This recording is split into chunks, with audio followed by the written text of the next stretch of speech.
দোস্ত অসাধারণ ফুটকার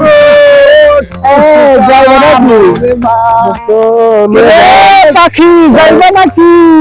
চলো। হ্যাঁ যাবো তো। চলো নিয়ে যাবেন? যাবো। কত দিবেন? কত রে? আর তুমি যা চাইবে তাই দেবো।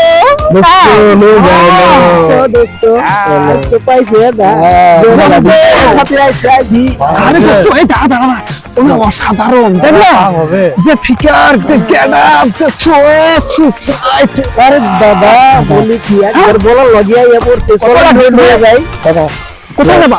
চলো বাসা চলো। বাসায় গেলে ডিমান্ডটা অনেক বেশি। তাই আপনার বাসা খালি আছে? আমার বাসা খালি নেই, আমার দোস্তের বাসা আছে। তাই আপনার বাসা খালি নাই কেন? আর বাসা প্রবলেম তো চলো দোস্তের বাসা নিয়ে যাবো, কোনো প্রবলেম হবে না। দোস্তের রুম খালি আছে না? চলো চলি।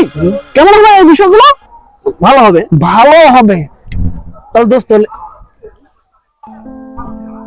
কিরে তুই না আমার ভাই, নিয়ে যাবি না আমাকে?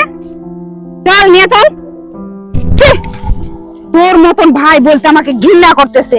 আমার বান্ধবী যে বলছিল যে রাস্তায় মেয়েদেরকে ইফটিজিং করে আমার ভাই, আমি কোনোদিন বিশ্বাস করিনি, কিন্তু আজকে দেখলাম নিজের চোখে। আমি কলেজে বের হয়েছি ঠিকই, কিন্তু দেখ এগুলো আমি জীবনেও করি না। এই ড্রেস চেঞ্জ করে তোকে ধরার জন্য আজ এসছি আমি এখানে। ছি ছি ছি ছি ছি, আমি ভাবতেও আমার অবাক হচ্ছে যে আমারই ভাই হয়ে তুই রাস্তার মেয়েদেরকে এরকম করে ইফটিজিং করিস। আজকে তুই যে আমাকে এরকম করলি, তোর জায়গায় যদি অন্য কেউ থাকতো তাহলে তো আমাকে নিয়ে যেত। কি নিয়ে যাবি না? আমার রেট কত? ছি, আমি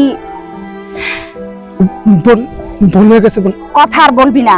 আর তুই কোনোদিন বাড়িতে ঢোকার চেষ্টা করবি না। আমি বাবাকে আজকে সব কথা বলবো, আর আমি এগুলো ভিডিও করে রাখছি। তুই মনে করিস না?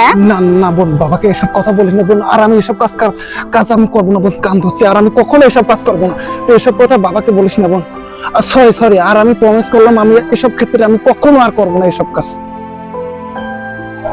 এবার মতন আমাকে মাফ করে দে। এসব কথা বাসায় জানাজানি হলে বাবা আমাকে দেখতে পাবো না, মা বকাবকি করবে। শোন, তুই আমার ছোট ভাই। জীবন আমি তোকে খুব আদর যত্ন করে কিন্তু বড় করছি। জি। আমি তোকে কোনো দিন দুঃখ কষ্ট বুঝতে দিইনি। আমাদের যে মা নাই তারপরেও। জি জীবন। বাবা সারা দিন অফিসে থাকছে। জি। আমি সংসারের যাবতীয় কাজ করে লেখাপড়া শেষ করে তোকে কিন্তু আমি অনেক যত্ন করে বড় করছি। জি। তুই যে কাজগুলো করতেছিস সেগুলো কিন্তু ঠিক না। মানুষ ভুল করে, কিন্তু ভুল শুধরানোর মতো লোক দরকার। কিন্তু আমি তোর ভুলগুলো শুধরায় নিব। তুই এখন ভুল করছিস, আমি সে ভুলের মাসুল দিয়েই শুধরাবো। তো যাই হোক, ভবিষ্যতে এরকম ভুল করিস না। আমি আর ভবিষ্যতে কখনো এসব আর কখনো রাস্তাঘাটে স্ট্রিমিং আর তোমার বান্ধবীর কাছে আর কখনো কমপ্লেন যাবে না। আমি এখন ভালো হয়ে যাব, কারণ তুমি আমাকে দেখে দিয়েছো। আজকে তোমার জায়গায় যদি অন্য মেয়ে হতো তাহলে কেমন লাগতো? তুমি আমার বোন, তাহলে আমাকে কষ্ট লাগতেছে। ঠিক আছে, তুই ভুল করছিস, ক্ষমা চাইছিস, আমি ক্ষমা করে দিলাম। চল বাড়ি চল। চলো।